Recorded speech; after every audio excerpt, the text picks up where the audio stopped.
புகழ் அனைத்தும் இறைவனுக்கே. தைரியத்தையும் துணிச்சலையும் கொடுக்கக்கூடிய வல்ல இறைவனை போற்றி புகழ்ந்து, நமது தலைவர் நபி ஸல்லல்லாஹு அலைஹி வஸல்லம் அவர்களினுடைய துவா பரக்கத்தினாலும் ஃபேஸ்புக் நண்பர்களுக்கும், யூடியூப் நண்பர்களுக்கும், இன்ஸ்டாகிராம் நண்பர்களுக்கும் அஸ்ஸலாமு அலைக்கும் வரஹ்மத்துல்லாஹி வபரகாத்துஹு உங்கள் மீது சாந்தியும் சமாதானமும் உண்டாகட்டும்.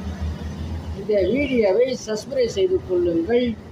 அல்லாஹ் சுப்ஹானஹு வ தஆலா உங்களுக்கு சகல விதமான பாக்கியங்களை கொடுப்பானார்.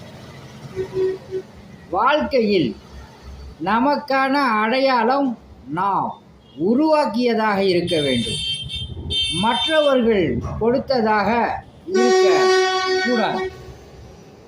எதிர்த்து பேசவும் கற்று கொள்ளுங்கள். இல்லை என்றால் நம் பக்கம் ஒரு நியாயம் இருப்பதை மறந்து விடுவார்கள். அல்ஹம்துலில்லாஹ். ஆன்மீக முறையில் மூட்டு வலி, இடுப்பு வலிக்கு எண்ணெய் ஊதி கொடுக்கப்படும். ஆஸ்துமாவிற்கு தேன் ஊதி கொடுக்கப்படும். அல்லாஹுடைய மாபெரும் கிருபையை கொண்டு குணமாகும். உங்களிடம் விடை பெறுவது மன்சூர் அலி ஜக்கரியா தப்ராக். அஸ்ஸலாமு அலைக்கும் வரஹ்மத்துல்லாஹி வபரகாத்துஹு.